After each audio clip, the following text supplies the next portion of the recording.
your database. We're going to put everything together tomorrow. So everyone, I will log into my database right now. Do you guys hear me?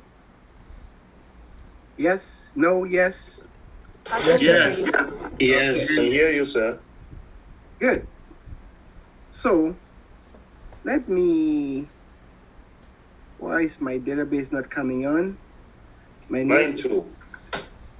Maybe my net extender. Ha ha ha ha. Where's my net extender?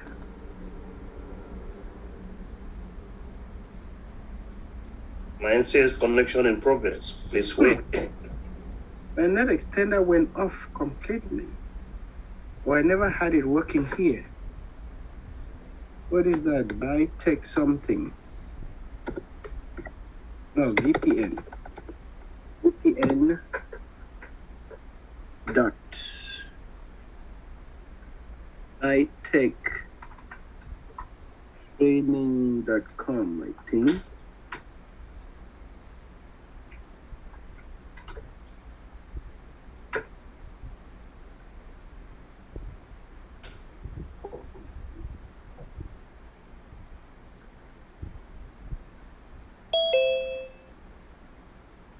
Let me see if mine connects.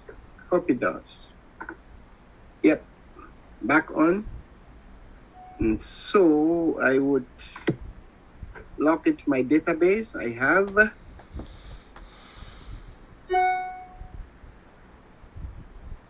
and now that I'm logged in, I would do this, guys. Make it a little bit bigger. Hey, people, I want you guys to watch this. Let's say I actually forgot where my alert lock is, right? And I've been employed in a brand new company. And as the book says, as a DBA, the first thing I want to see my alert lock. If I forgot, I would do this. Where is that alert lock thing? SQL Plus, you all remember? Oops. SQL Plus. / as sysdba. Log into the database. Guys, watch this. If I need to find the location of my alert log, let me see if the book told us exactly where it should belong, where it should be. Did the book tell us where the alert log is located? And when somebody flip through their book and see if the book gave us an idea. If they gave us an idea. Okay, I'm going through this. I want to see alert log. Where did the book say it's located? Alert. So guys, see here. Alert log. A continuous record of critical operations applied to the instance and the database. Its location is derived from the instance parameter diagnostic dest. And its name is alertseed.log, where seed is the instance name. The diagnostic dest defaults to Oracle base. Tell you the truth, that's not, I hate that. That doesn't really give me the real location. I want you guys to watch. Let's together try to find out where it is. So guys, what if I do this? Show parameter DIAG. We are not seeing, sir. Oops, are you sure? Did I stop sharing? I see. I can see you. Okay. Somebody see? Yeah, I can see. Yeah, it's okay now. So guys, watch this. Show because it told me it's in diagnostic desk, right? So I do show parameter DIAG. But guess what? This is actually Oracle based. It's because if I go to this directory, I'm going to see a folder with this name. Which, 1 second. Let me see if I could pull, where's the picture? Yeah, that picture here. I want you guys to watch. You see this thing, DIAG?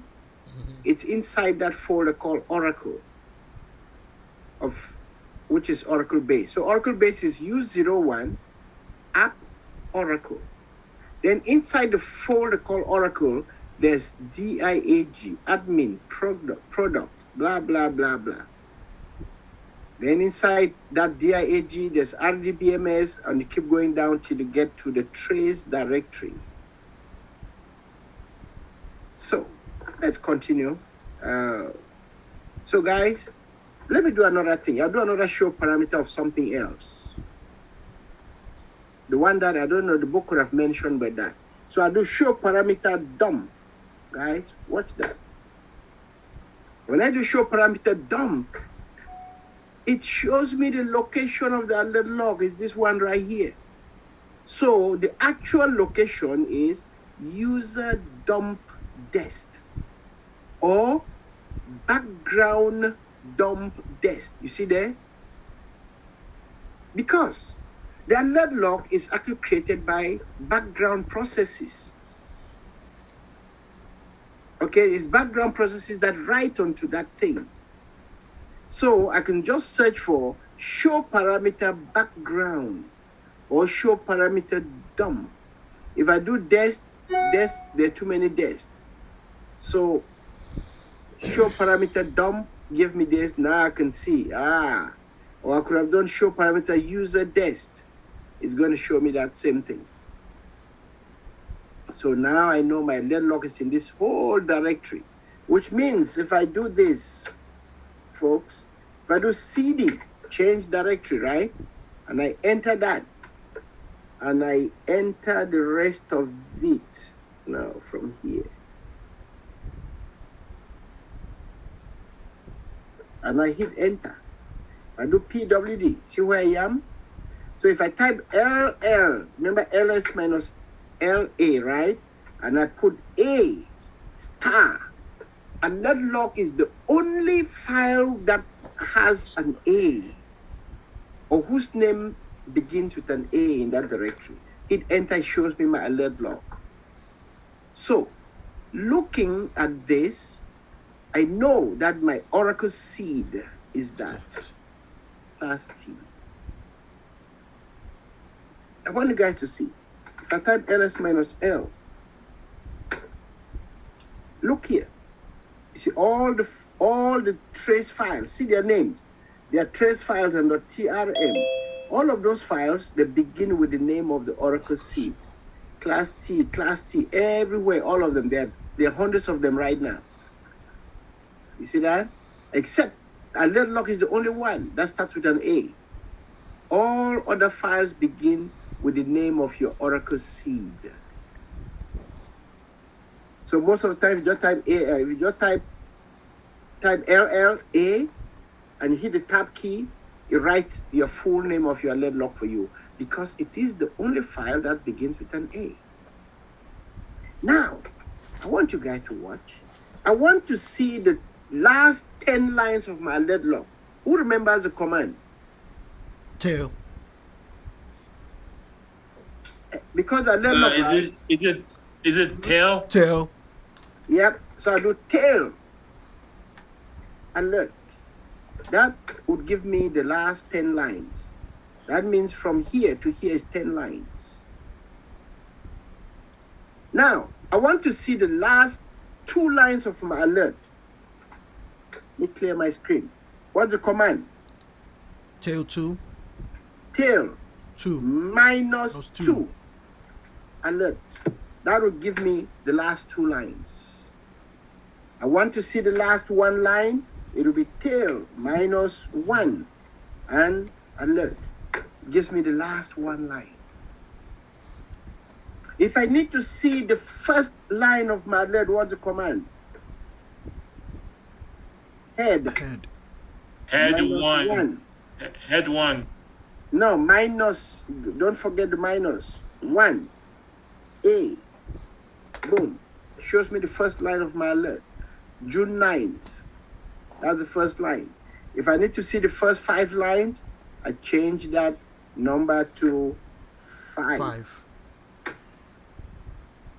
By default, it is the first 10 lines, okay? If I need to see the last 100 lines, tail minus. Now,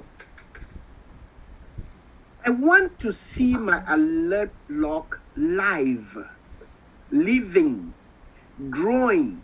As it's growing, I am seeing it grow. What is the command? Cat alert to open the file.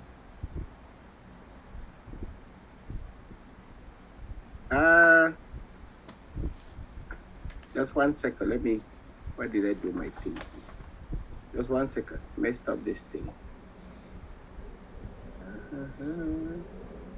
What? I took all of them away. Just a second. Let me see. Can I paste it back in there? Ooh, I cannot. Okay. No, guys, it's like this. Everybody watch. Let me put this one here. Now I'm using a small computer screen, so. And let me put the other one here. I want you guys to watch. Hope you have your big monitor, so it's small on you, but it won't be small on you. So guys, PWD, I'm in my trace directory.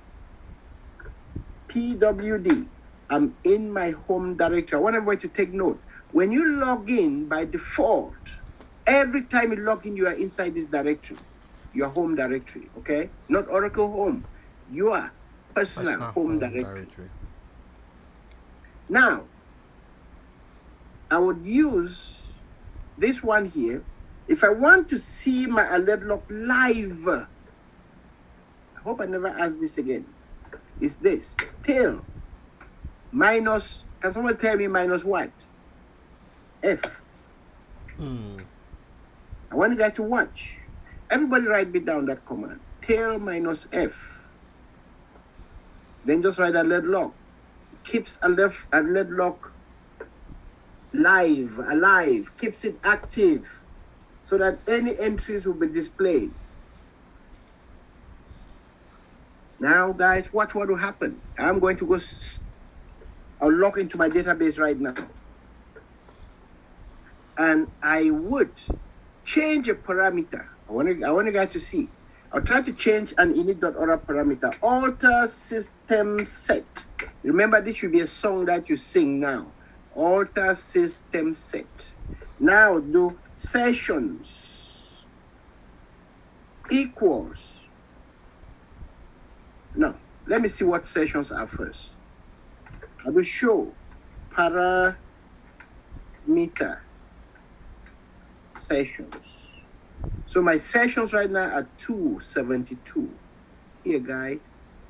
I want to change this number to 300. So I'll do alter system set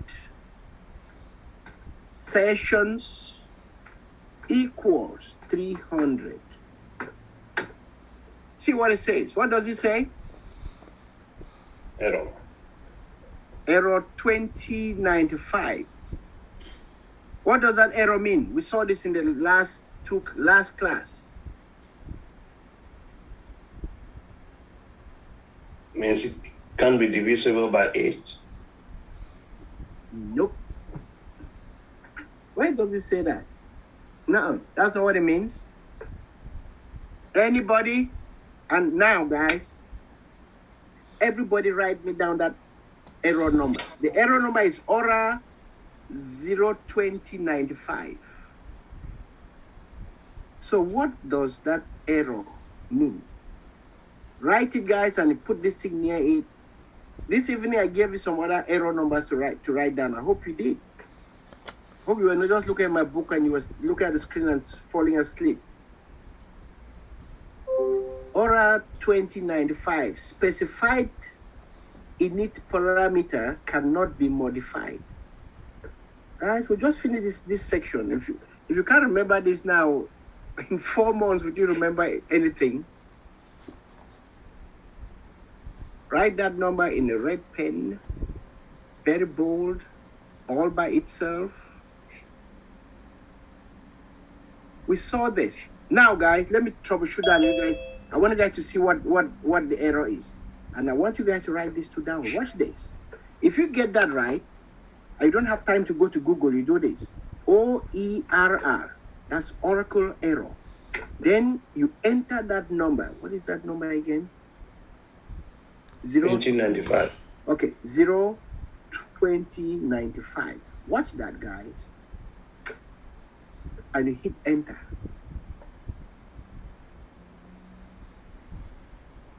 No, I typed something wrong. Oh, it should be like this. Yeah, it's like that. I corrected myself. This is how you write it, guys. Everybody write this. OERR, Aura dash, then your Oracle number. Remember, this number can be any error, any Oracle error number.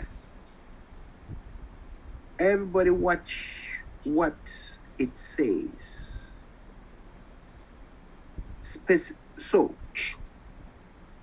Specified initialization parameter cannot be modified because the specified initialization parameter is not modifiable. What does that mean, guys? It means you cannot change it in memory.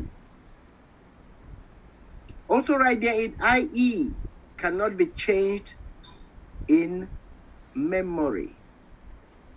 Or scope equals memory. Cannot be changed with scope equals memory. I need to really copy this. Guys, you guys must get this. Nobody should forget this. Let me do, where's that thing called again? Where's my WhatsApp? WhatsApp is not running on this computer.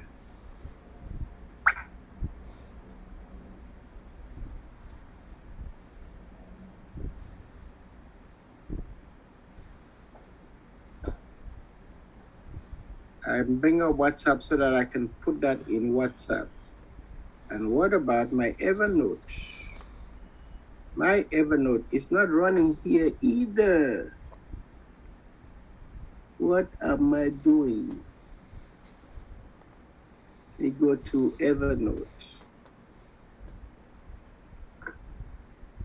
I need to put this in our class Evernote so that nobody ever forgets this.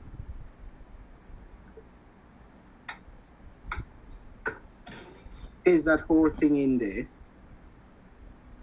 And I would make this bigger. Make that 24. Make it bold. Aura, blah, blah, blah, and they put an error number.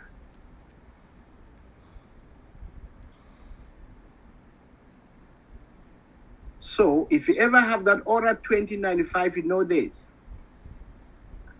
Let me also write it here. IE, that is, what does this mean?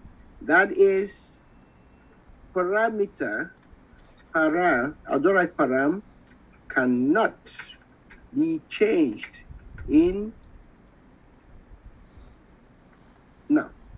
cannot be changed with scope equals memory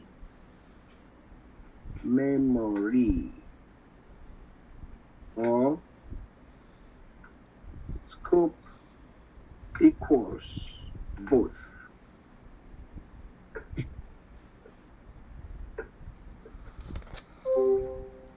What do scope mean again? Scope is how, if it should be changed for the instance or it should be changed, it should be written into the SP file. I would explain this again later. It's something so important everybody must know what scope means. I'm glad you asked that if you've forgotten.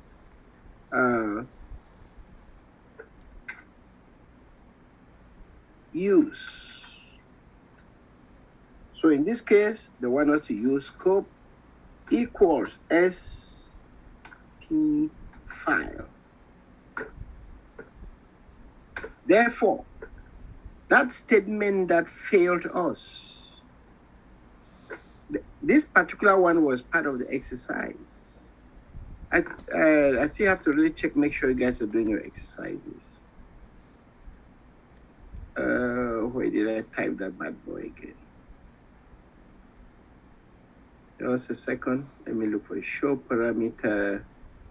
Then I do alter system set. Okay, it was here. Okay, add the statement. Means I typed that. So we did that statement right there.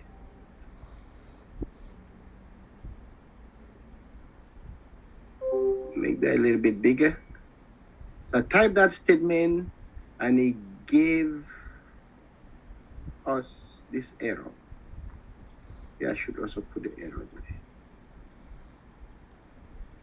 So type that statement and I came out with that error. And the way you troubleshoot it,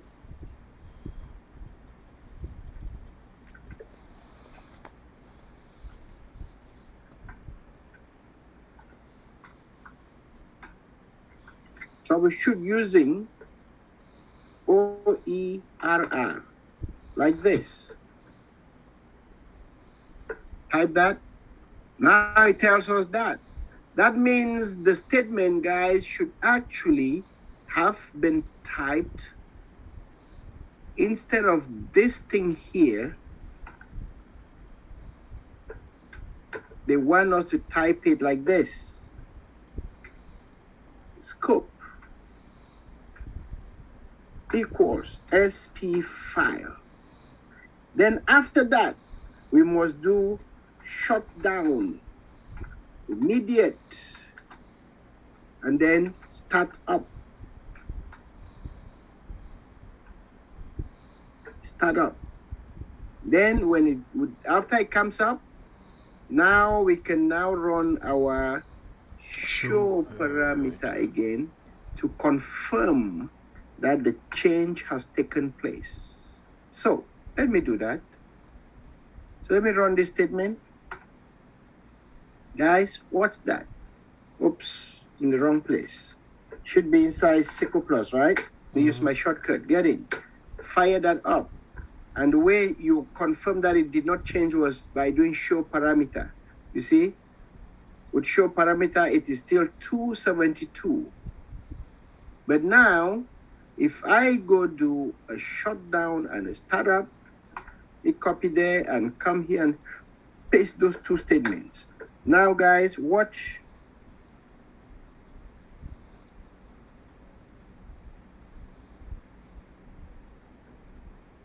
Oops. Watch the alert lock up there. Watch tail minus F up here. You see tail minus F is showing us what's happening. And it finished. Database open. So now we can do show parameter. And now it is 300. Hooray! So the change took place.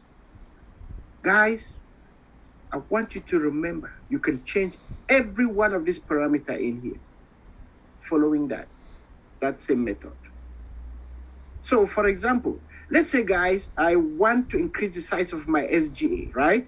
I'll do this. Show parameter SGA.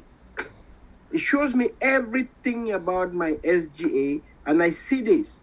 SGA, as a matter of fact, SGA target 0. Woohoo! So we are not using SGA target. We are using memory target. So I'm going to change this. I do show parameter memory. I'll do memo. Now it shows me, guys, watch this. Watch these two commands. That's what we're using. So my memory, max target and memory target are 1200 megabytes each.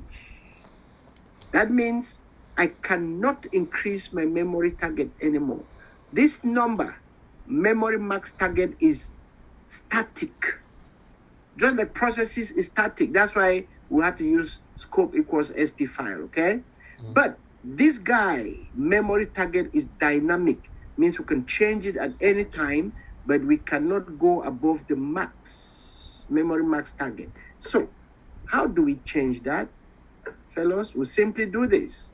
I like to copy and paste. Alter system set. And I pick this guy, memory target equals. Now, instead of that number, let me do 1111M.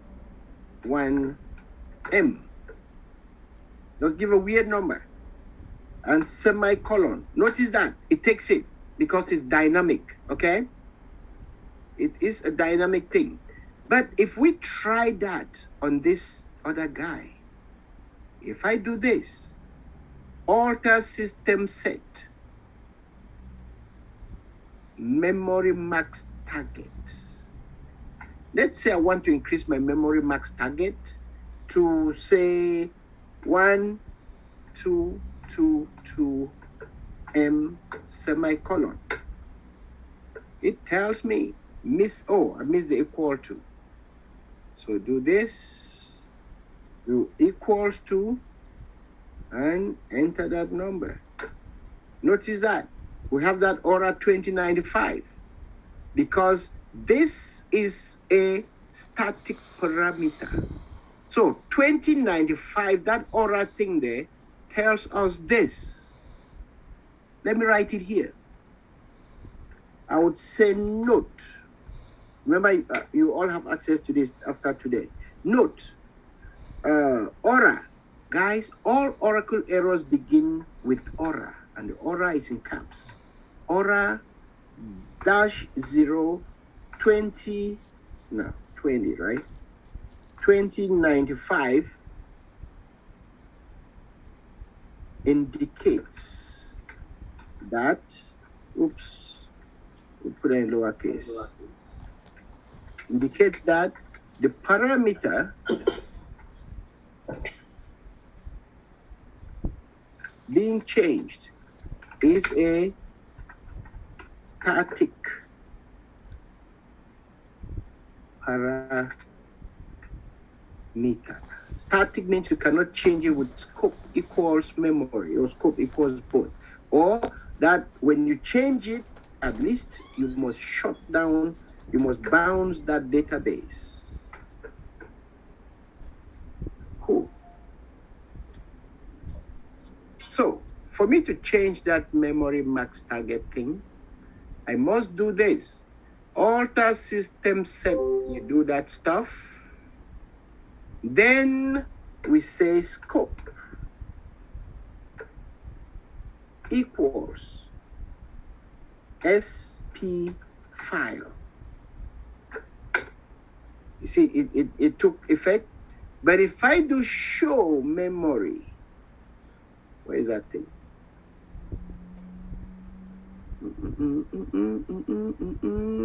Here. If I do show memory, you see it's still the same. But if I bounce and come back, then it's going to take effect. So let me do this. Let me copy this, put in the note.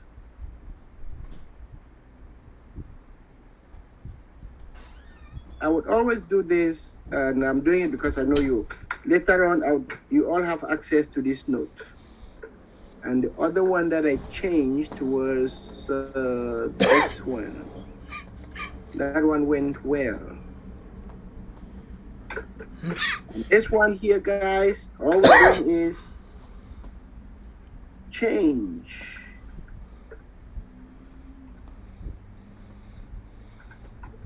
the size of the SGA. That's what we're trying to do here. So for it to take effect, I must do this same stuff here. So let me just drop it. Where is that?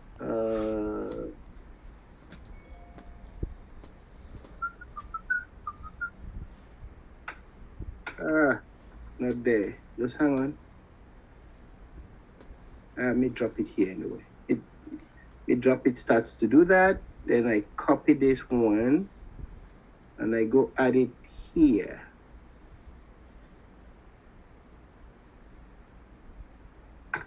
Cool. And now,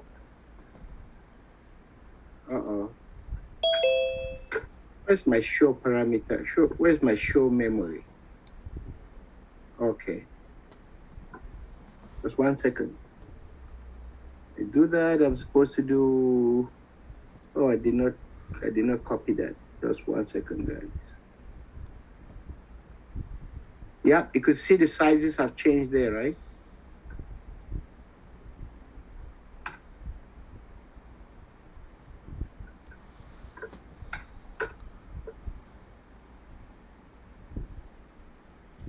Why did I have this? We did that already. Cool. So now I can see the two sizes have changed what I've made it. That's how you change. That's what you do with alter system set, guys. To change there are more than 900 database instance parameters, and you change all of them using alter system set, or some of them you can do alter session set. When you do it alter session set, means you're changing it just for your login. Cool. Any question about how to change memory parameters?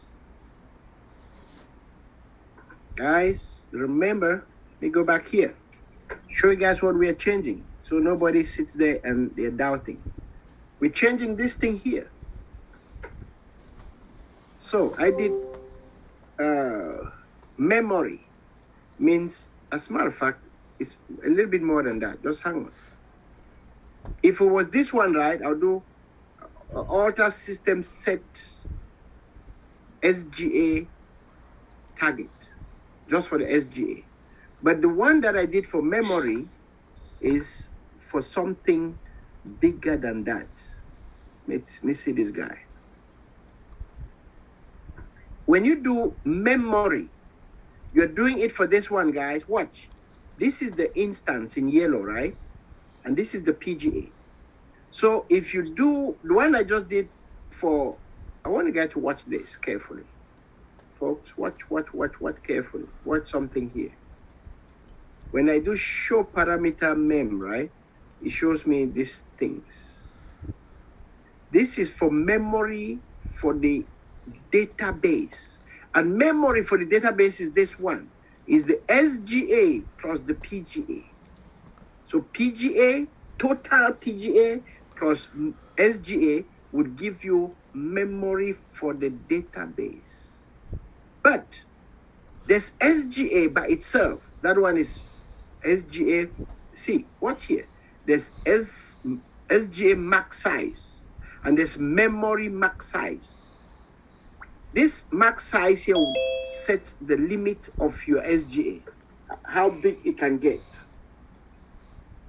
But if you decide to use memory max size, means you are going to set SGA max size to 0. Guys, I really want us to pay some great attention here. Let me see if I could expand this a little bit more. This is something, I think the book, have we gotten there? Not yet, maybe. So guys, watch here. SGA plus SGA gives you the total memory your database is using. So you can decide to do something like this, guys.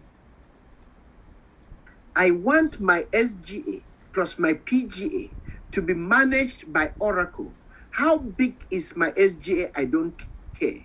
How big is the PGA? I don't care. I'll just give one big size of memory, and Oracle with its intelligence should make the decision how much memory it gives the PGA and how much it gives the SGA. Then as time goes on, if we need more PGA and there is memory in the SGA that is not being used, Oracle will dynamically shift memory from the SGA to the PGA. And vice versa. If the SGA needs more memory and it's choking, Oracle will go to the PGA, take memory and bring it over here. Then inside the SGA, if the shared pool needs memory and it doesn't find and it's not enough, but the buffer cache has memory that's doing nothing, the background process, and I would suppose it's the server process, would cut memory from the buffer cache and give it to the shared pool. So they say Oracle would dynamically manage the sizing of these memory spaces. So watch this again, guys. That was memory. There are two parameters of concern. Memory max target, that is the highest amount of memory you can have, and memory target, the one you are using now. Right now, the memory we are using is that. So, Prof, quick question. So the memory max target is the total of the PGA and the SGA together? Absolutely. Okay. Absolutely. Guys, I want us all to write that down. Let's write that down. But I don't think it's really explained anywhere else. So I would go back to, let me go back to the place in the textbook where that is supposed to be.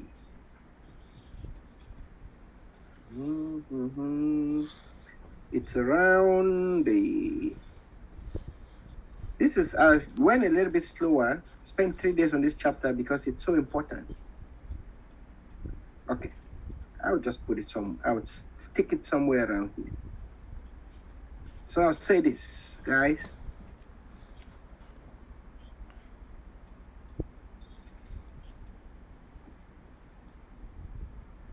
Memory underscore. Oops, sorry, I did not put it on the screen. So here, memory underscore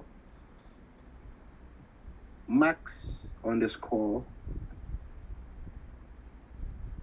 target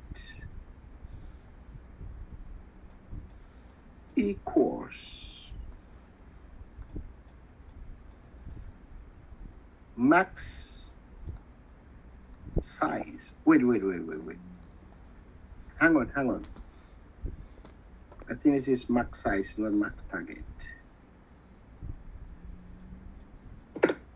Let's check, cross check. Here.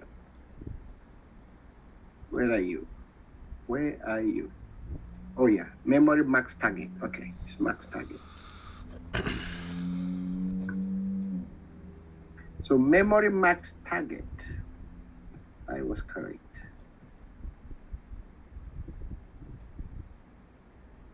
Equals max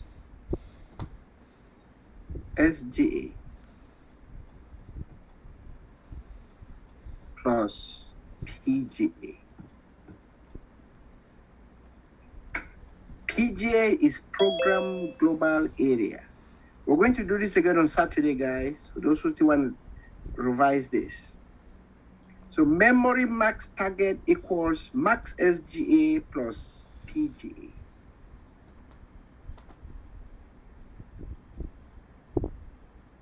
Then, remember there's a second one.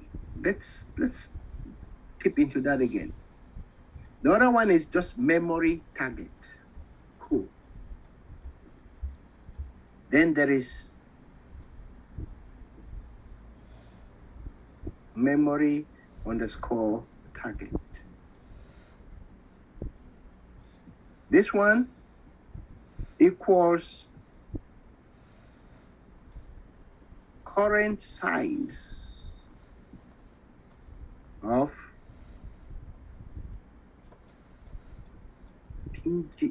SGA plus PGA.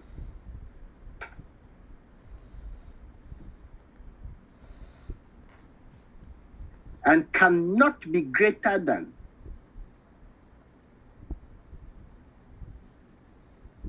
guys, cannot be greater than what? Who's alive? Memory max target. Yep, cannot be greater than memory max underscore target. Cannot be greater than that. Can be less, but not greater, or it can be equals to. Then, guys, then there is this SGA underscore max underscore target.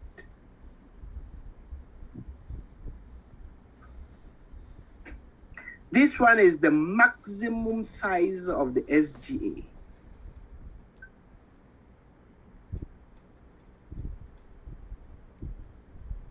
Max size of SGA. The ceiling, in other words, that is highest point, right? Then there is SGA underscore target.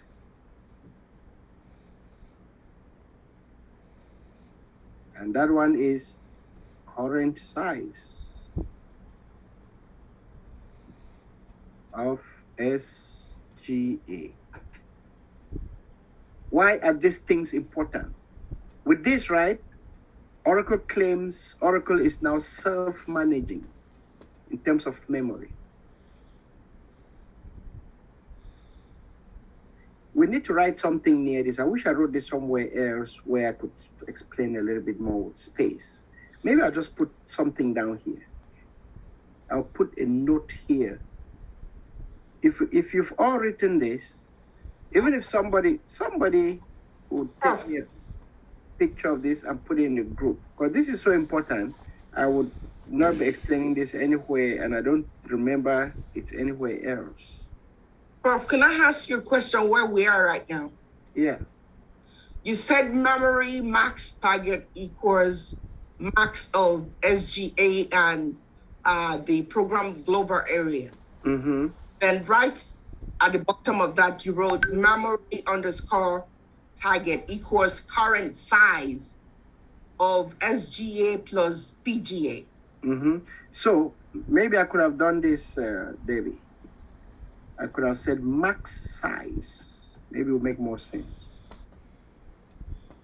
Remember, we're all talking sizes here. These are spaces. Okay. So that one up there is max size of SGA and PGA. And the one below is the current, the one they are using now, which cannot be greater than the max size.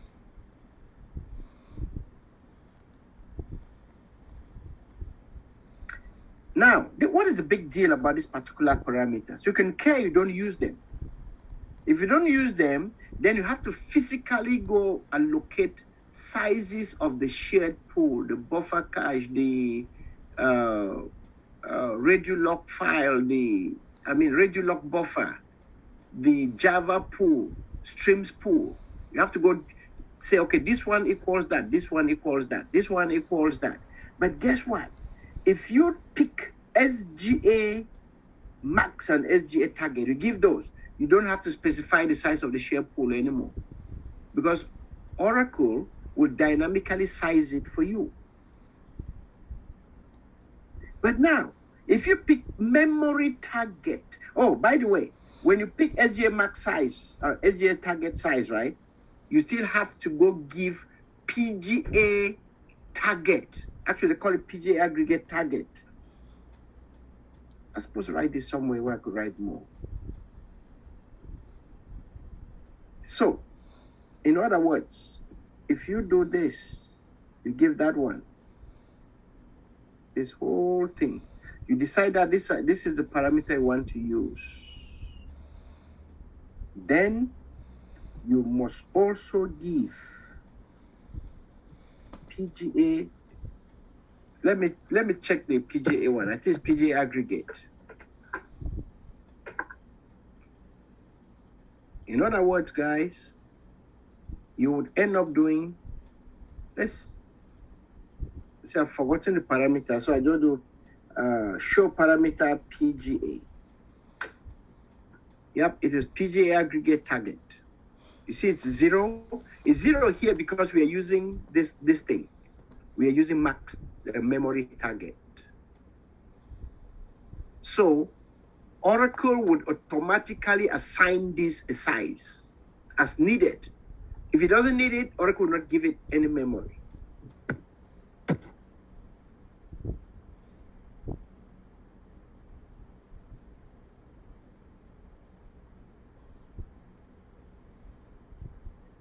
So PGA aggregate.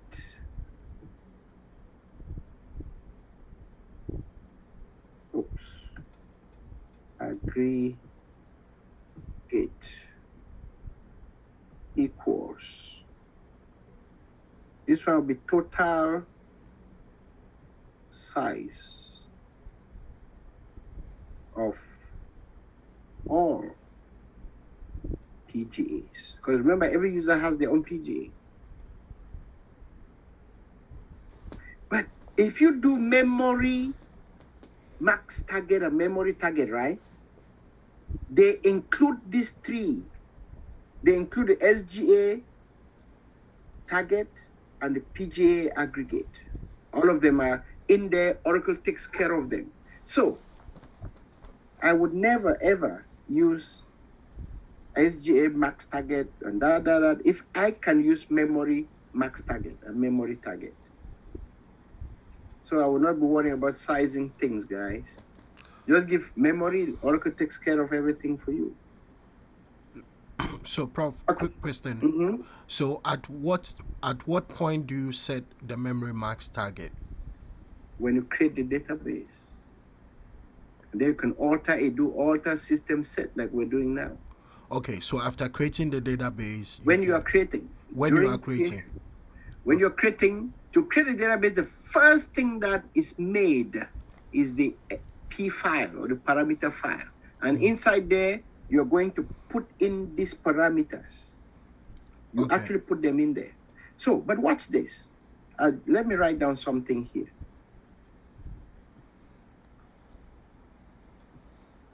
And I want everybody to write along with me. That with PGA, no, with memory. With memory underscore target, Oracle dynamically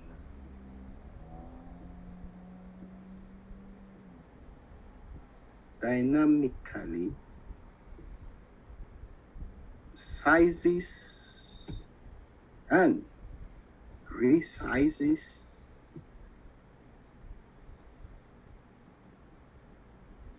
the SGA parts or components. I put parts because of space. Parts and PGA as needed for performance, as needed for maximum performance.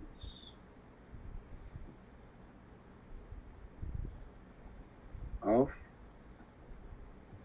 the database. That is, if you decide to define memory target, memory target. But if you decide to define SGA target,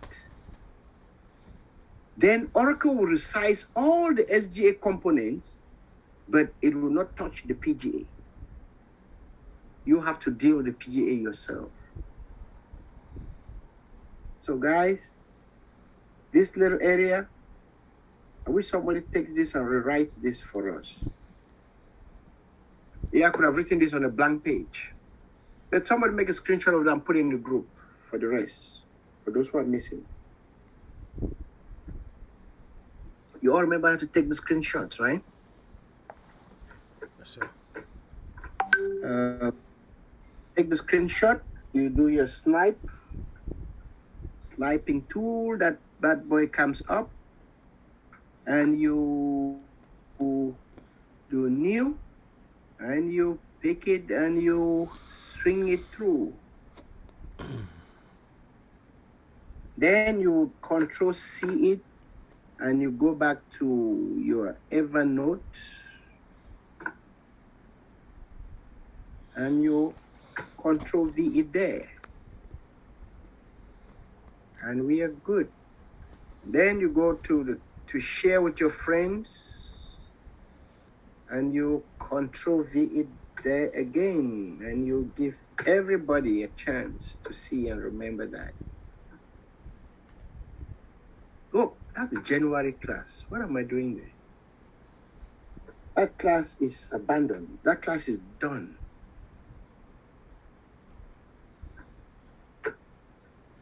And boom, right there. Oh, somebody did already. Thank you. Yeah, I was wondering that how could I be the first to do that? Now, next chapter, guys, which is very, very easy. We got what? We got 20 more minutes.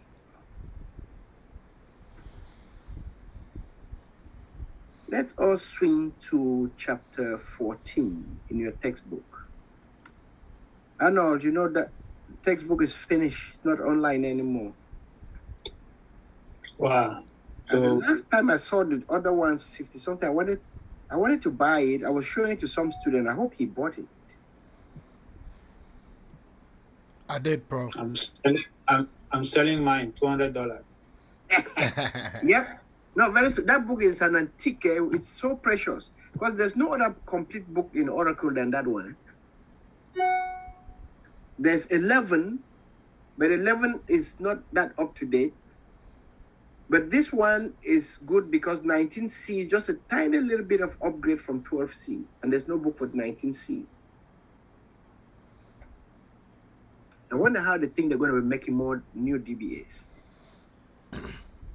So, guys, this chapter is about this. Networking. Networking. Oracle networking. Guys, you know what a network is? You have like a network of roads. See, you have a network, could be roads going up and down like in the cities in the US, or you may have roads going like they go in my village, like that. No road is straight, but it's still a network. Okay? That's what a network is. And when you have a network, I want you guys to just catch something. If a network is like the net for fishermen, who knows what these joints are called in the net? What are these joints called? Conjunctions. Nope. Nodes. Thank you. In computers, they're actually called nodes. So this would be a node. Okay? They call that a node. Yep. Cool. So in the network, you have computers all over. They're connected to each other by cables, right? And wherever there's a computer, there's a junction, like you said. It's a node. It's a junction, but it's a node. Cool. So Oracle networking has to do with this, guys. You have your database like a node, and people have to connect to it. How do they come? They come through a network system, because often, guys, this here would be like cables or strings or whatever. I don't care what you call it, but there are some physical things.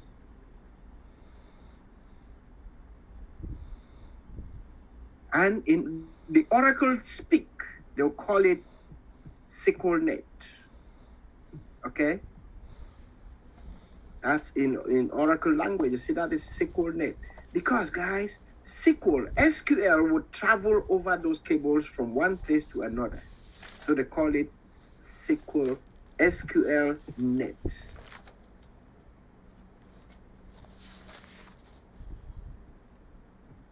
SQL Net or Oracle Network. So as you hear, they call it Oracle Networking. This thing long ago, right? This you don't really have to remember this. Long ago, they used to call it this Oracle Net 8.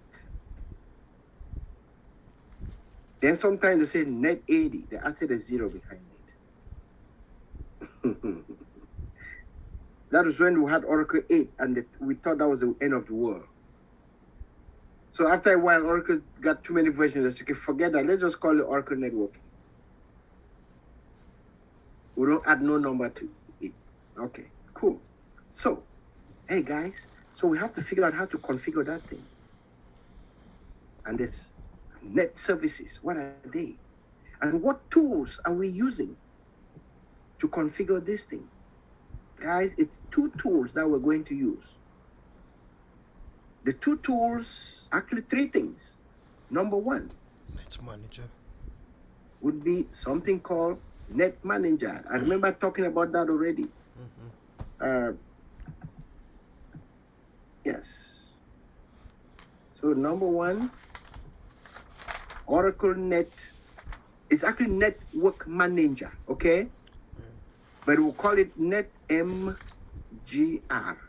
Network Manager. That's, you type it like that, it's going to come out. Then, as a matter of fact, let me fix it. It's all lowercase, guys. Remember, Linux is case sensitive. So always use lowercase unless you are asked to use uppercase, like in Oracle Seed and Oracle that. So number 2, it's other thing called CA. CA, which is Network Configuration Assistant.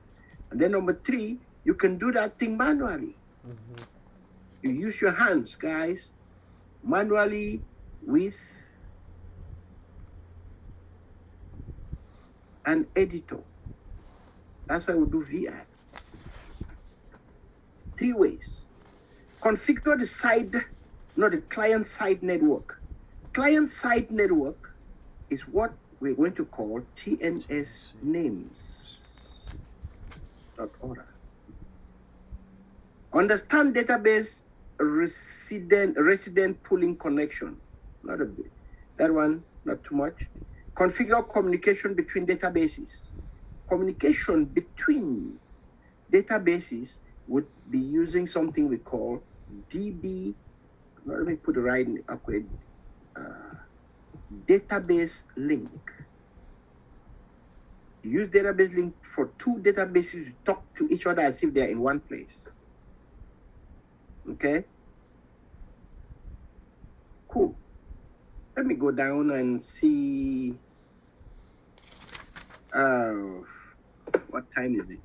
Because I must finish this chapter. So I really want you guys more to go read this. So I would dash through a few things here. Just 1 second. Where is your class? We're crying out loud. Why do I have January here? Hope I'm not using that. Just 1 second, guys. Something.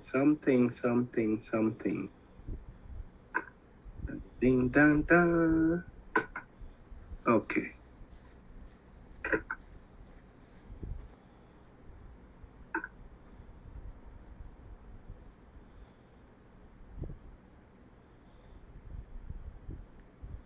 (2021). Just 1 second. Me check on something here. See what I must focus on. Okay. So let's move on really quick, guys. So you'll hear of this Oracle Net. So Oracle Net, here it says Oracle Net is the enabling technology for Oracle's client-side architecture And maybe you want to kind of see what is client side. Client side is the user. There's the server side where the database is. It is the mechanism. In other words, OracleNet is the mechanism for establishing sessions against a database instance. You see how big the word OracleNet? That one word is the entire thing we're studying. Several tools can be used for setting up and administering OracleNet, although it can be done with nothing more than a simple text editor. Could you use a text editor? The end result is a set of files. So at the end, guys, I don't care what we're doing, it's a set of files that control a process, the listener, that launches server processes in response to connections requests and defines the means by which a user process will locate the listener. There is another big word here, the database listener. We talked about that listener thing quite a bit before, right? Let me see here. Database listener, just a second.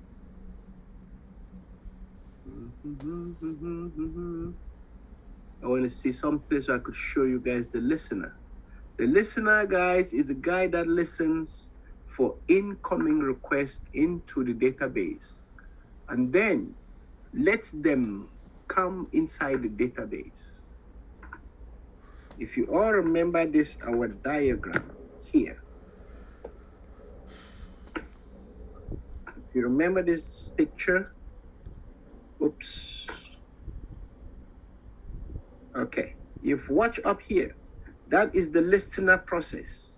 So our goal right now is to configure that listener.aura and configure the TNS name.aura.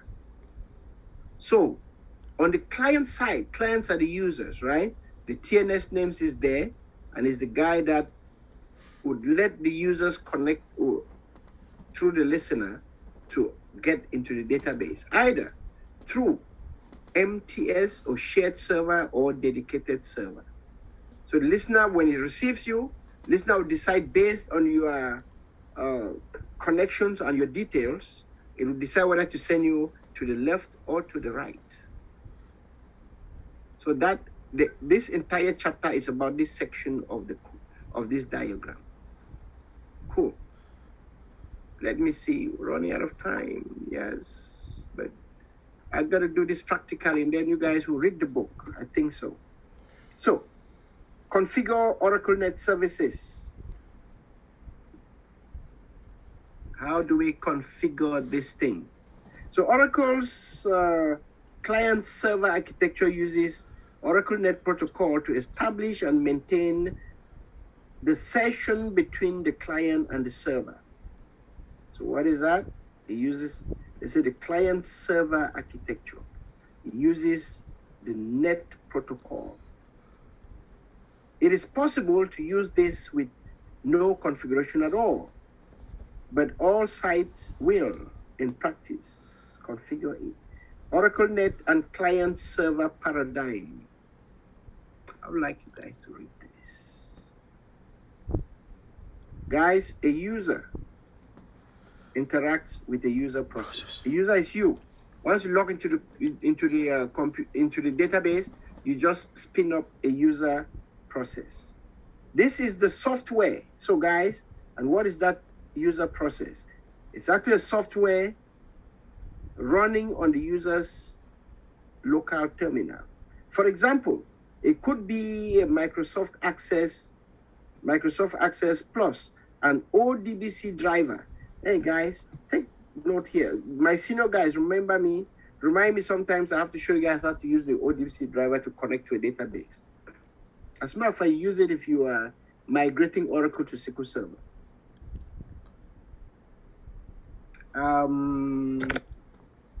skip that whole section. Let's go down. Let's now talk about, as a matter of fact, up here, we talked about the user process. Down here, let's talk about the server process. A little bit down.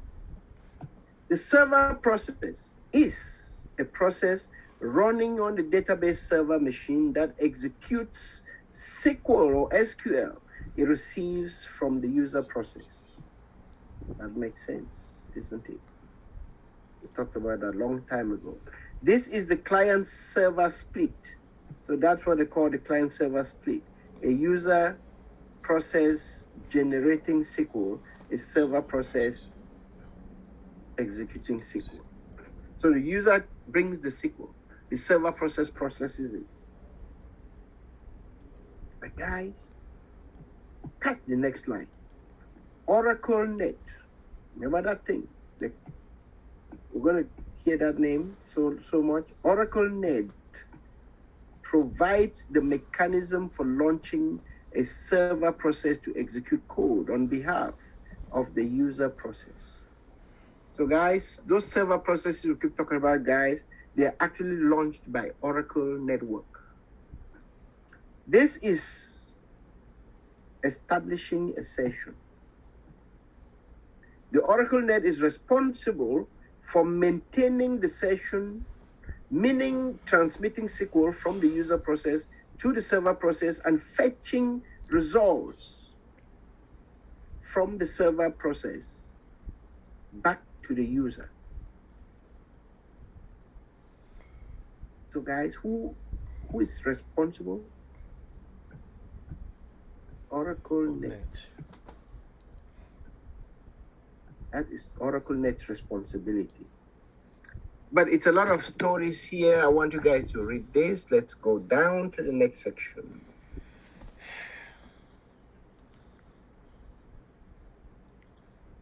Then let's talk about this client-server split. What is that client? Guys, don't worry to remember all of this, right? Just read it and enjoy it.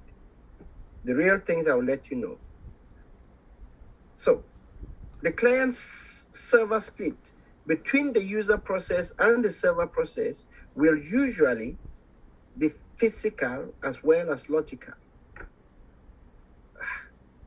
You know what? Let me go further. Forget that. Let's go to the next page.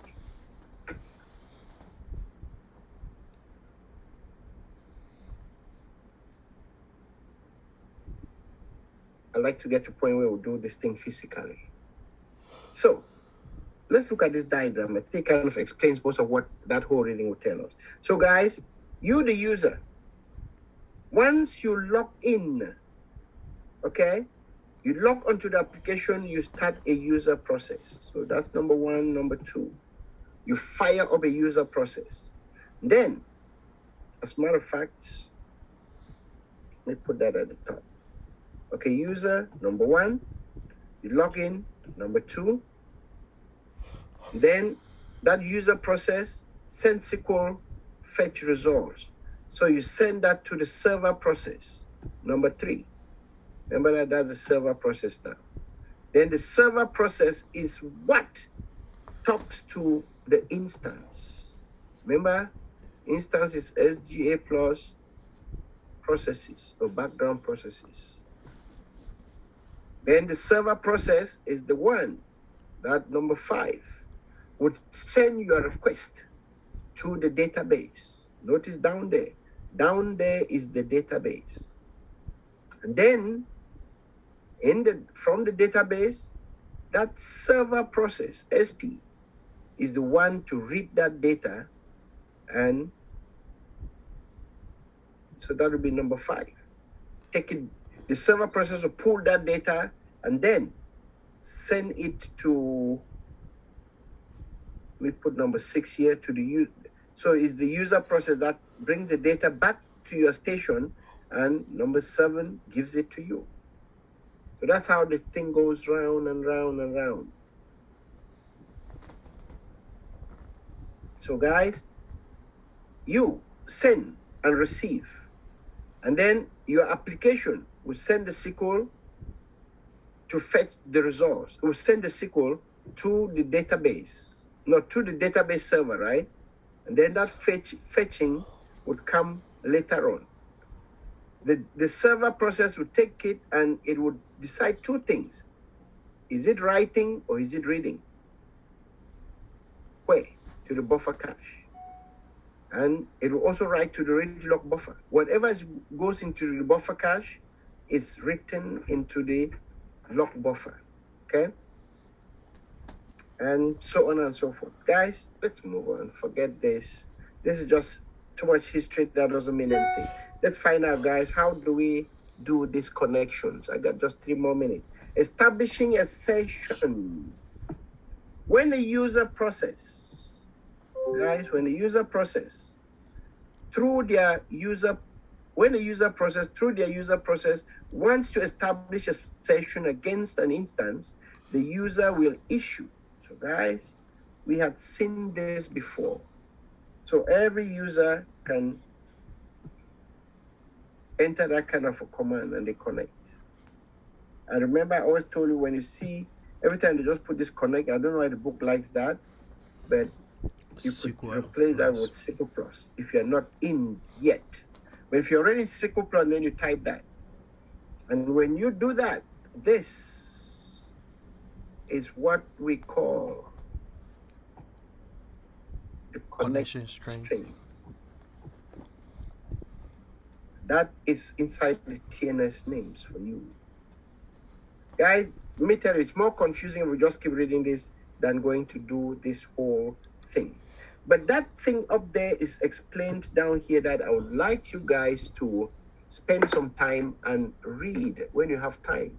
But here in class, I think we can use our time much more wisely. Just 1 second, let me see. Let me see what I can. Yep.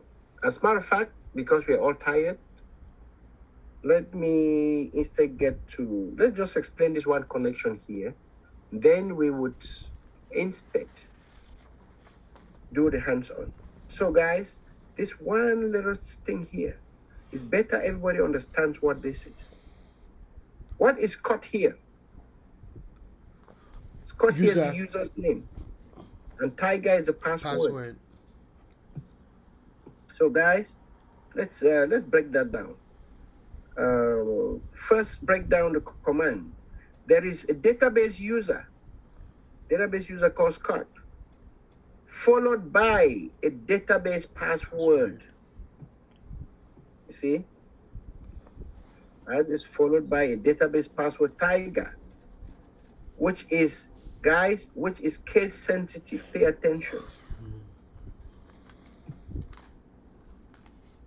And the two are separated by a delimiter.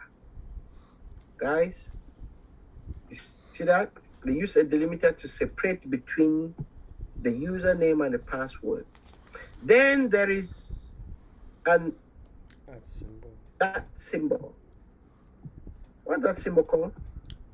At. Followed by a connect string. See, so that thing is followed by a connect string. The @ symbol, oh, okay, this is one I was supposed to actually highlight. So guys, what does that @ symbol indicate? So that @ symbol indicates to the user process that a network connection is required. If the @ symbol and the connect string are omitted, the user process will assume that the instance the user wants to connect to is running on the local machine. Yep, so if you avoid all those things, the assumption will be that you're running your local machine and that you'll be using the always available IPC. Don't worry about what that is. Cool. Connection to local instance. Prof, the connection string, is it always the seed? Yes. The seed name? I would say often. We make it the seed all the time. Change it at your own peril.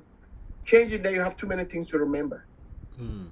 Now I can remember the seed. That's it. I don't want to add new things to it. the Oracle seed, the database name, the instance name, the service name. You Okay. can all make them different, but wise to keep the same name for all of them. If you're dealing with 100 databases and you change those 5 things, then you have 500 names to remember. I don't want that. But if you're asked to, it's a special job, they pay you a lot of money, so you can change it for them, let them be happy. So now, guys, forget the rest of the thing. Let's do this. Let's do the hands-on for that chapter. The hands-on for that chapter, maybe, let me see if they have an exercise. So I follow that exercise so I don't go astray.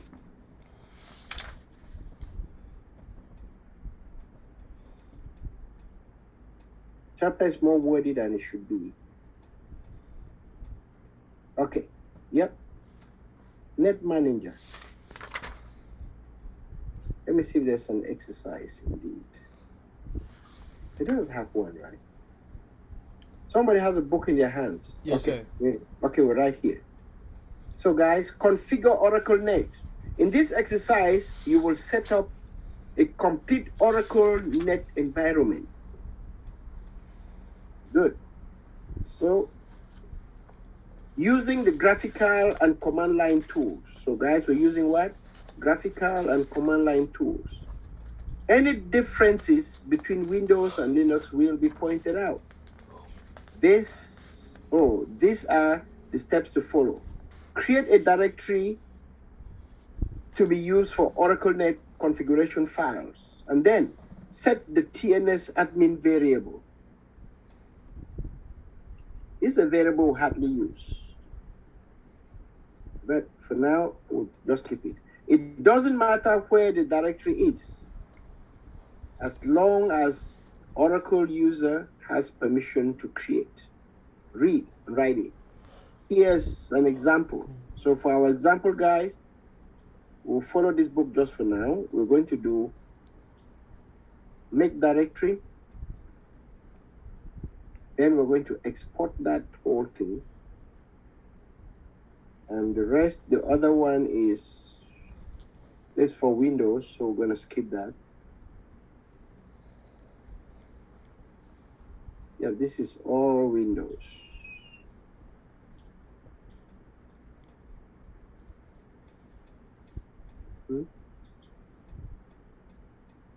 Yep, all Windows. In other words, from here, just keep that section. Then number 2, we start Net Manager on Linux. And we start that bad boy by running, did they give us a command even? Okay, just type in Net Manager. Cool. Think that's an exercise, right? I'll just let you guys follow do that exercise, but instead, let me just show you guys the ones that we use every day. So guys, I want you guys to pay a little bit of attention here. Let me bring my thing over and I show you guys my picture again. This guy, guys, watch. Today, we are working in this directory. In this directory right here. Network. It's inside Oracle Home. Oracle Home Network Admin. Guys, nobody should forget that directory. Make it as big so you can dream of it overnight.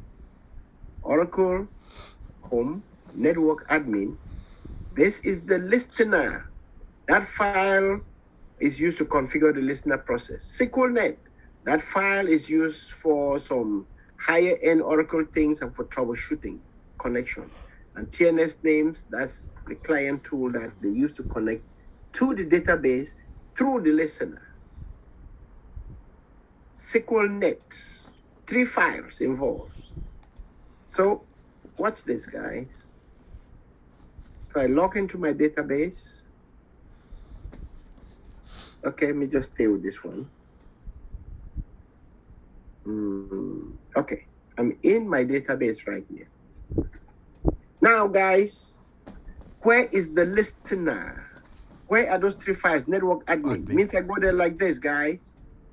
I would go to that directory using CD. Oops. Using the CD. Oracle Home. Dollar. Oracle. All caps. Oracle. Of sir, you just put Yeah. at, not instead of Oh. $sign. Yeah. So it is, thank you, Oracle _ home / network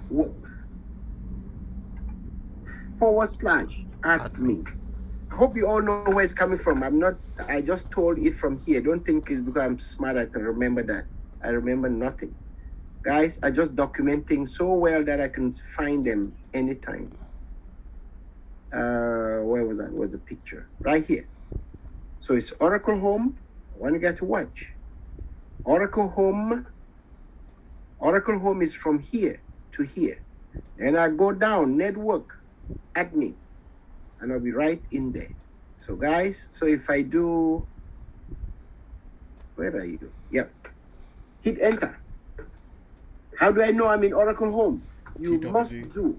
Let me repeat it for you guys. Whenever you do CD, don't wait for somebody to tell you what to do next. What to do next is this: PWD, confirm I'm there.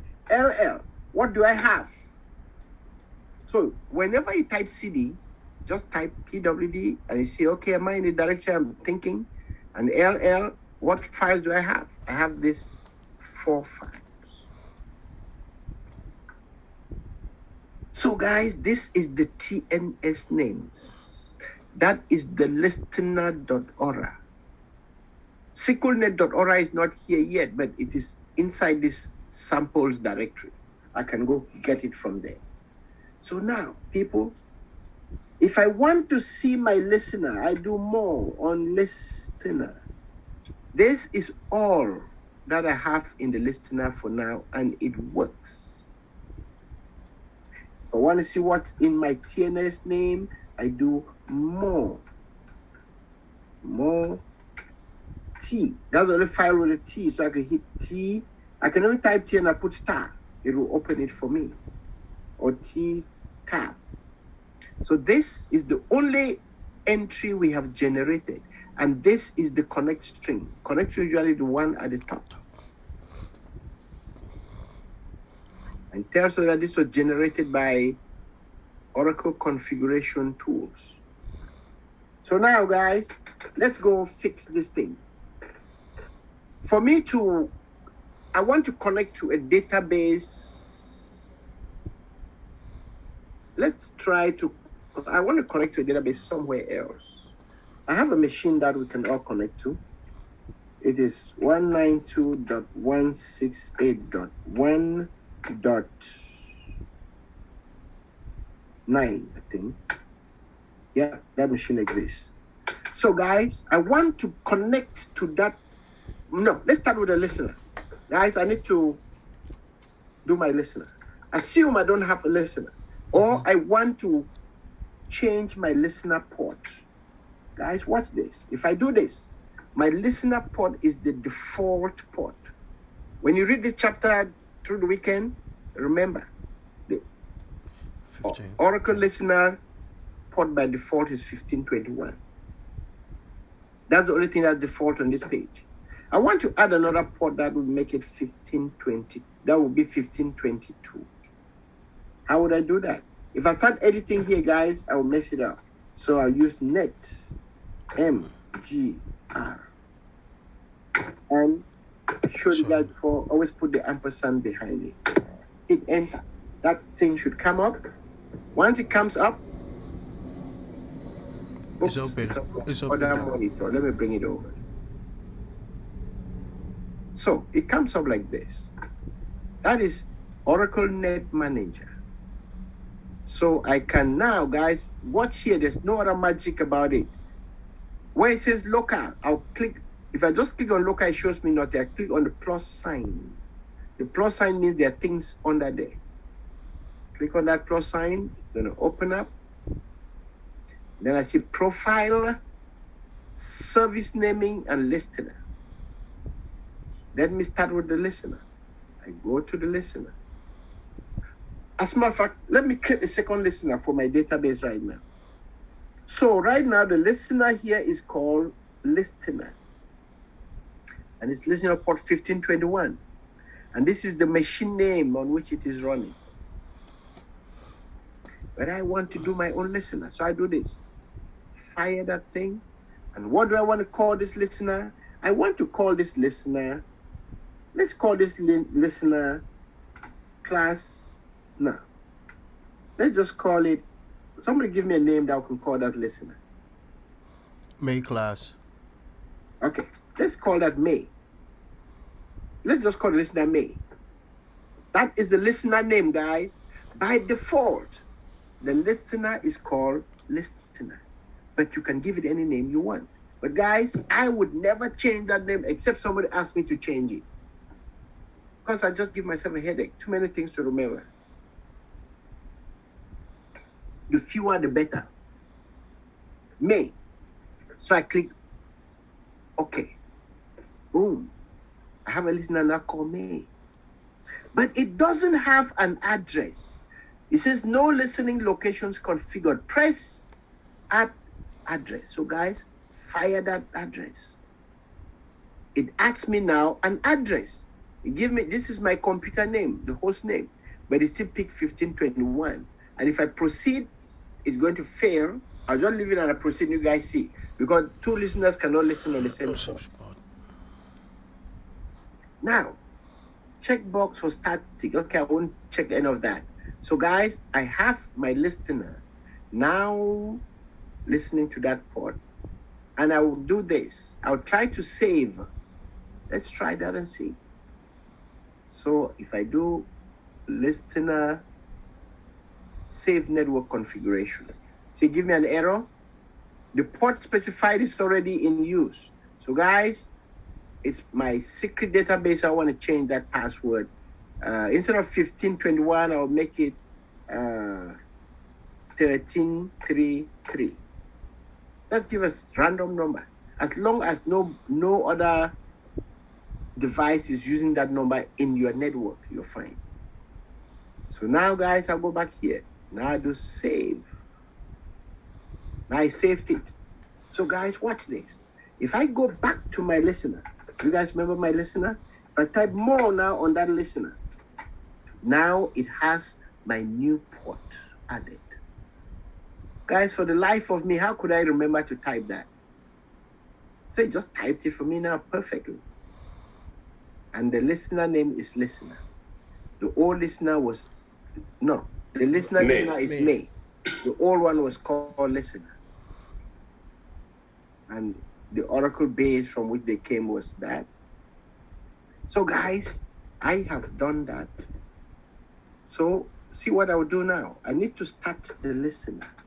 To start the listener is a different process. LSNRCTL. Listener control utility, they call this bad boy, right? So I can do status. I'm not sure you guys this before. Status right now, that thing is listening just to that one database, and it is called listener. But if I want to start my main listener, I will do this. Start main. Let's try that and see. Oh, starts my main listener now. So now you can see here, it shows us alias May. The other one alias was listener. But this guy is not listening to any database so far because it just started. But after a while, it will pick up any database and start to listen to it. The listener can automatically find a database and start listening for that database. Or you can hard code a database inside the listener. But Oracle commands that will let the listener dynamically register databases.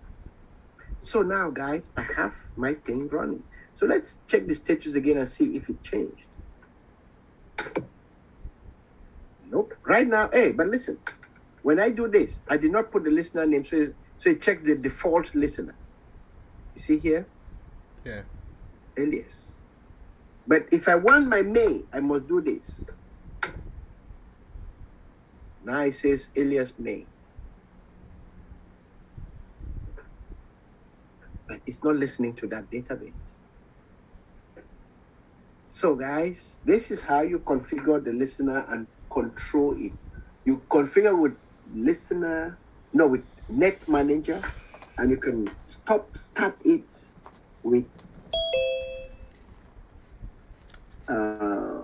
the listener control, LSNRCTL, with listener control utility. Guys, that's it about the listener and the thing. But now, guys, how would you know a listener is running on your computer? Somebody write me down that question. How to determine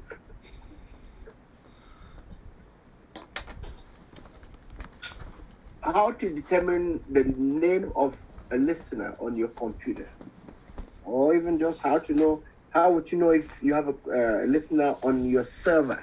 Often we don't call it things computer, we call them servers, okay? How do you do that? Everybody write this down neatly. TNS, you do this. PS. When we did our Linux, I stressed on this command, the PS command. So PS minus EF type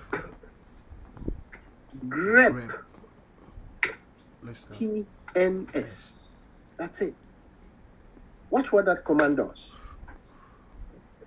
It shows me this output, guys. Follow carefully. This output here tells me this, that there's a listener running from Oracle 11.2.0, and the listener is called May. And there's a listener running from the same place, but it is called listener. Doing status will not show me that, but this PS would show me. Because when you use PS, you're looking for processes running on the entire server. So it will pick up, that will have those two server processes running, and they come from the database.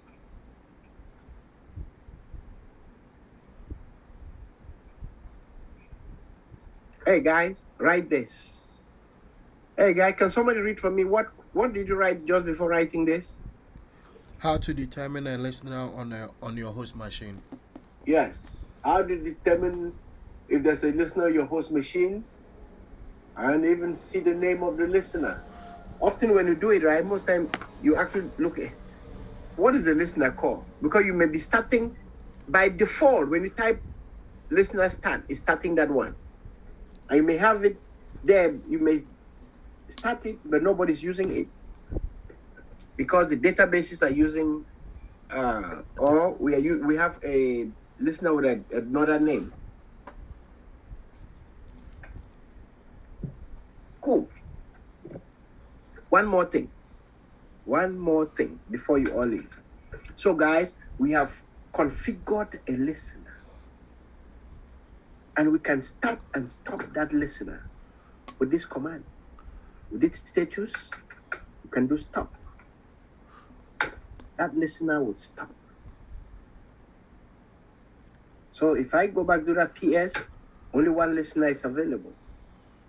And now we can start that listener again. See the command, guys. It is LSNRCTL, then the listener command before the name of the listener. You do that, that listener starts. Now, I want to force this listener to listen for my Class T database also. See what I would do. I would come right here.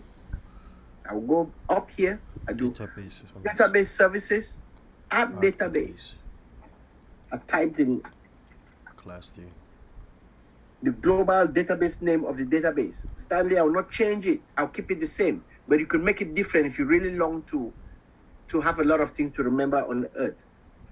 So I do class T again, the seed, class T, that's it. Now I can do this. Now this is hard coding the database in that listener.aura. So I can save that. So let's come back here. EWD or LL or LL lowercase. Now I will do more on the listener. Guys, see what's inside the listener now. It's listening to class T. And it's using, of course, that mail listener and the global database name. You remember where I put that? And the Oracle home from which this thing is running, and it's Oracle seed. So this thing now is listening for that database. So if I do that listener status now,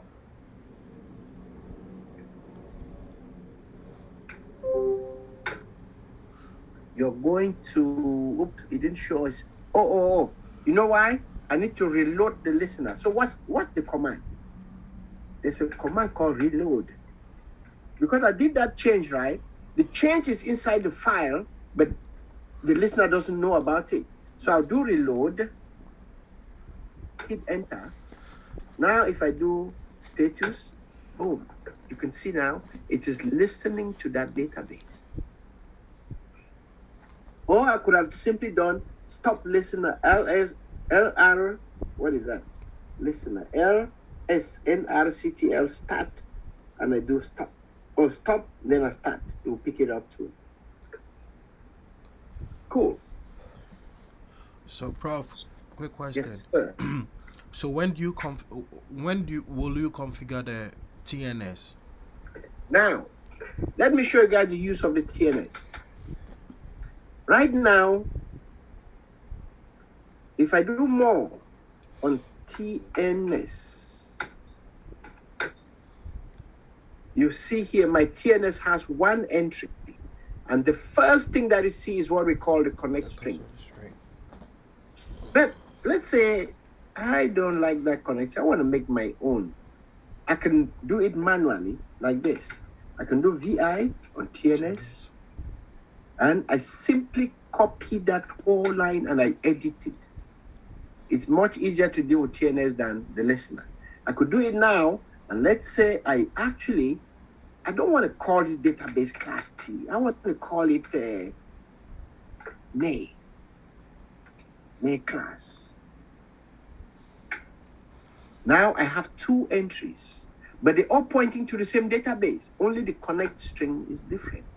So now escape colon WQ. Prof, won't you change the port number? No. Okay. That port number must match what is in the listener. Yeah, but the main listener is on port 133. No, it doesn't matter. I just change. I still want to go through the old port, through the old listener. Okay. So I wouldn't change that. So guys, watch this. This is how you use the listener. You do SQL plus. Let's use system / the password is sys, and we do @ or in a real sense they'll tell you guys never expose your password. So doing that / there, it's a bad idea. Just do @ May class. See, now ask me for my password, and I'll enter the password now so nobody sees it. Boom, and I'm logged in. So I am now connected through using this connect string. But forget that. Let's go do the listener in using Net Manager. I mean the TNS names, just like you said. So let me come here. I will do, let me see if there's a refresh here. Is there a refresh somewhere?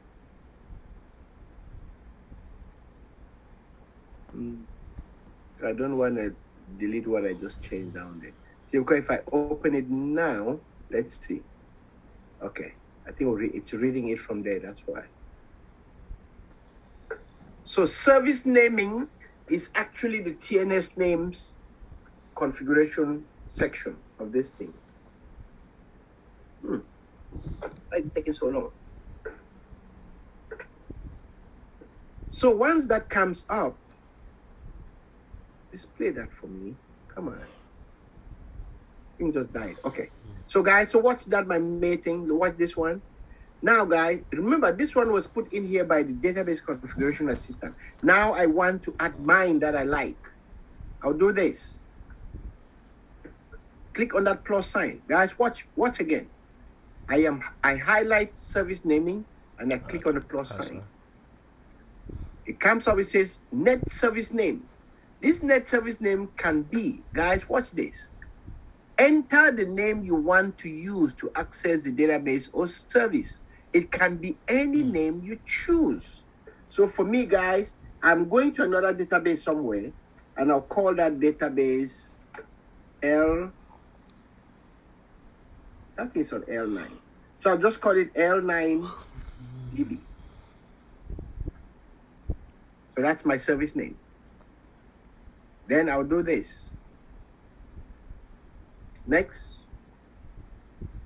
Your protocol, 99.999999%, it is TCP IP. That one at the top. So you just do next. I've never ever changed it ever. Host name, the machine you want to go to. Assume my machine is, I know the IP address, 192.168.1.9. That's the machine I'm going to. But I have to, just hold on, let me exit, test, make sure I know the database on that machine.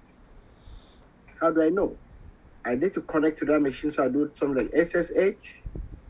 I'll go to that machine as root at 192.168.1.9. Port 22 refuse. So I cannot go there using port 22. Hey, Mazula is not here. He's going to ask him what Prof, your machine, is it .1.9 or is .2? No. Most of the machines the machine I'm going to is .1. Okay. .9. Okay, I think I have it somewhere here. Just hang on one quick second. I can bring. Hold on. I think it's here. That machine is it that guy? Okay, this one right here. I can see, I think I should know the port number. You know what? I can just connect from here though. Just hold on. I forgot I can do it right here. I have the machine here. All I need is to get the IP, so let me don't waste time doing something else. PS, I need to know that there should be a database running on this machine. PS minus EF, pipe grep, SMON. There's a database here running called BTDev. There's another one called Class T. Yep, I'll go to Class T on this machine here. That's all I need. Cool. So, there's a user index called Scott. Let me just see if I SQL Plus.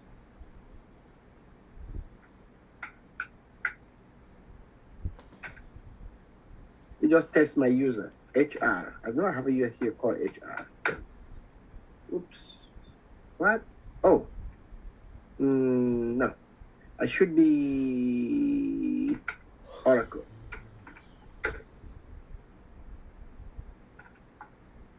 We are all going to connect to this machine before you all go home.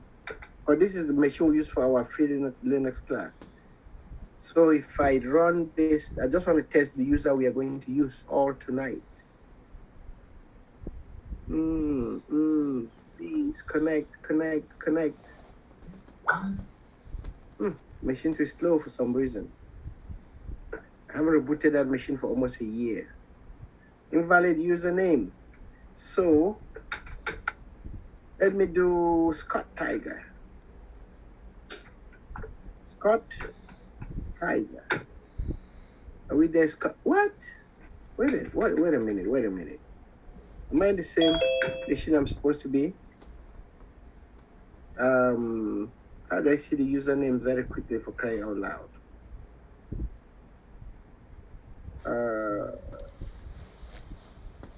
Okay. No. Let me do this. Alter user. Scott. Oh, no. This data, excuse me, that's why. This database is BTDev, doesn't have that. It should be here. Scott Tiger. I think Scott Tiger here can work. Yeah, simply say password expired. New password, Tiger. Cool. So I have Scott Tiger here. And I think I have HR. Let me see. HR, same thing. New password, HR. Okay. Now I have everything I need, guys. So watch this. So coming back here, right, I want to connect to that database from my other one. I'll do this. I have the IP address, and I'm hoping the port is port 1521. If I don't know the port, I can go to that machine and I do listener status. I should find that port, but I think it's 1521. So I go next. Service name. Database we're going to is class T also. Go next. And I can test, guys. I can test to see if my connection would work. It's on my other machine, so I'll bring it back here. So this is the test. And definitely, what is that? When finished testing, press close. Oh, remember that machine is slow. I need to reboot that machine, so it's taking forever.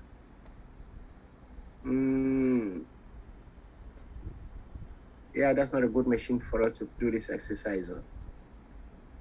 All the same. Yep. Let me just let that go, guys. Let me let that go. And yep, let that go. Instead, let me use one of your machines in the class. I'll go back and I'm going to use .2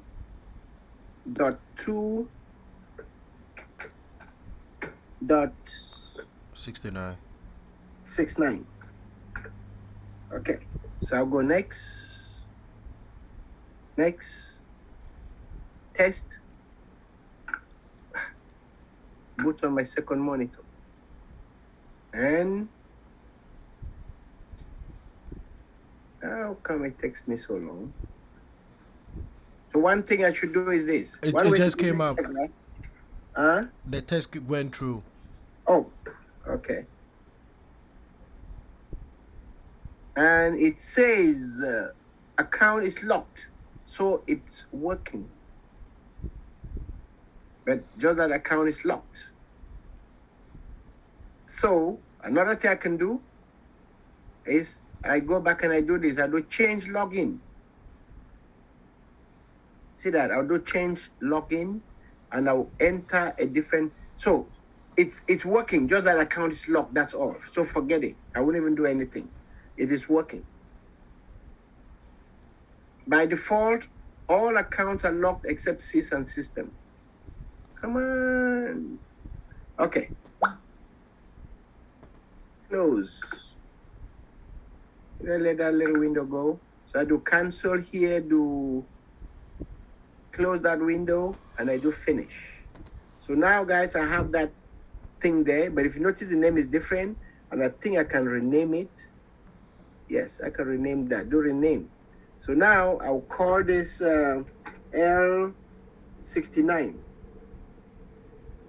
Yep, L69 class T.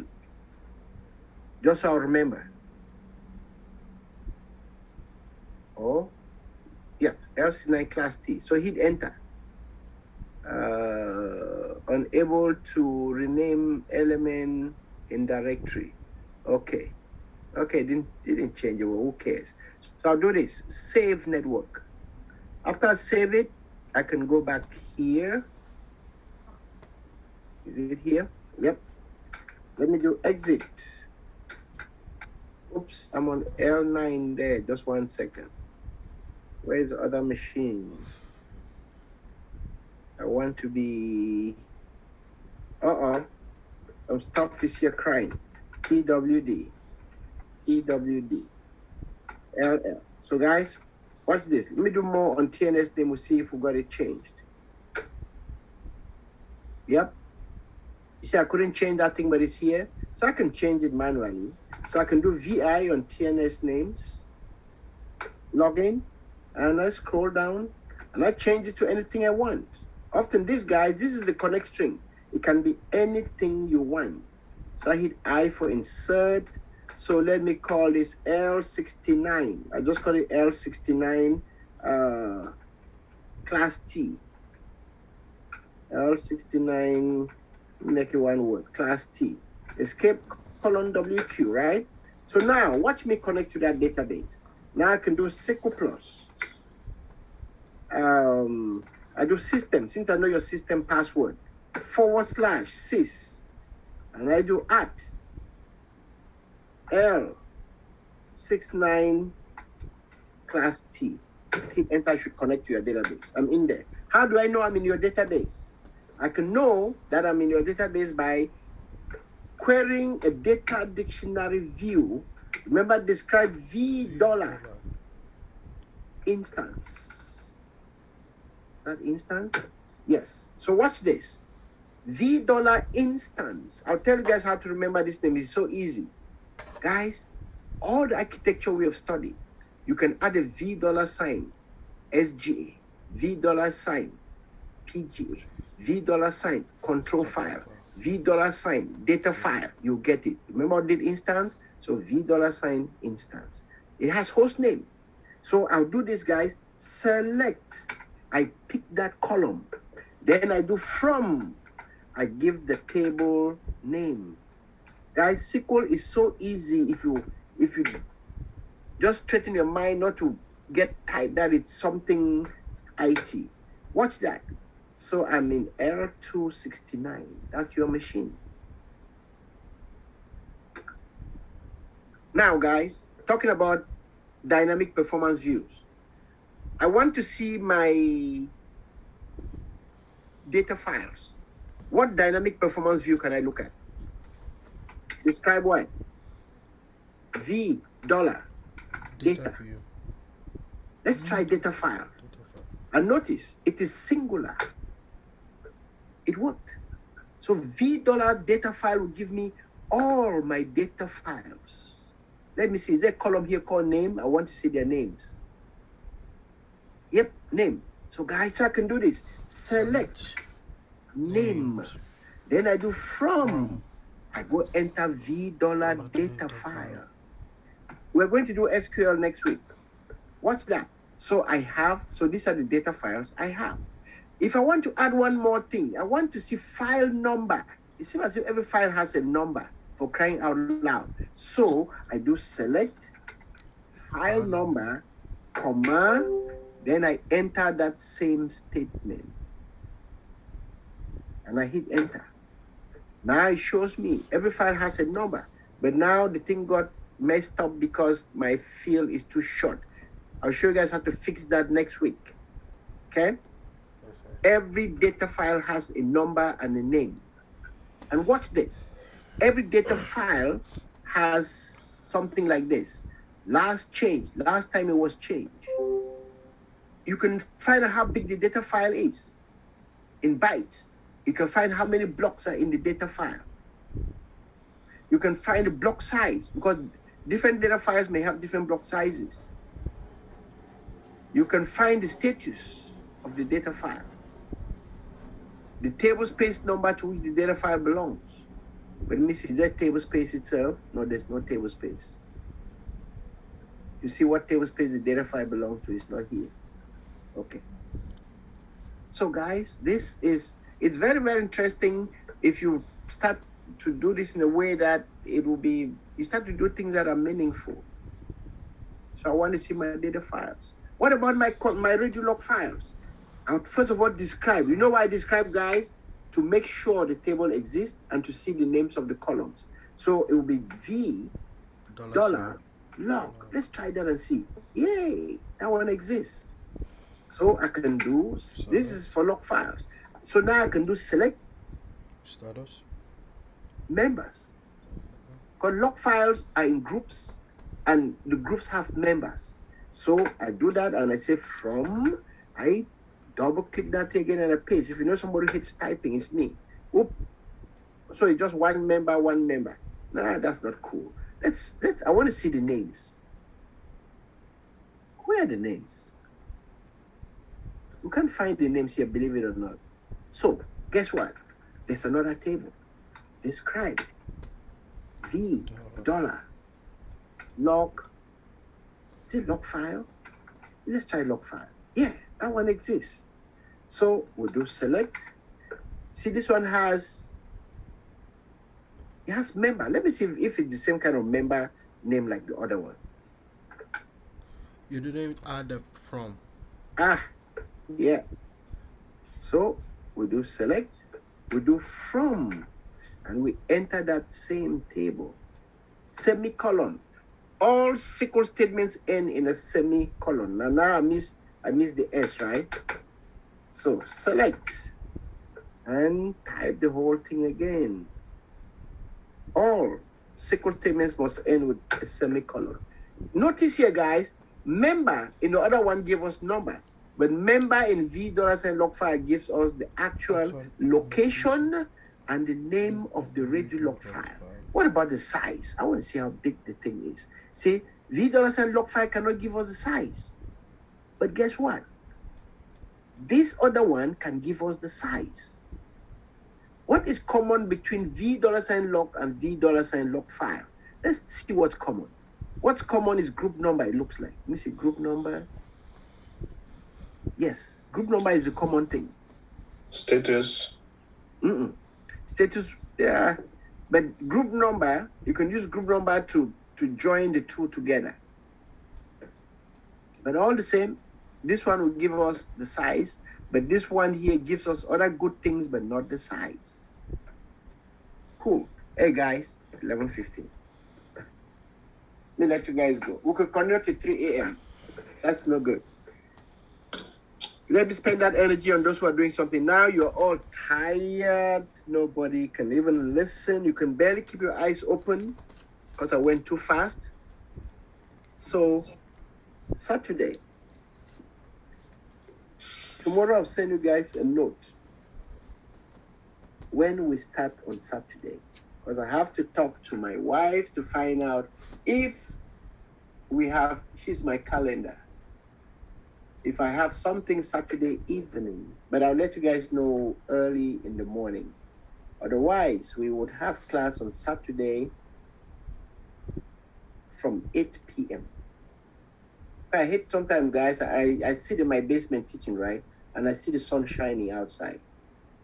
I just feel like I'm missing something.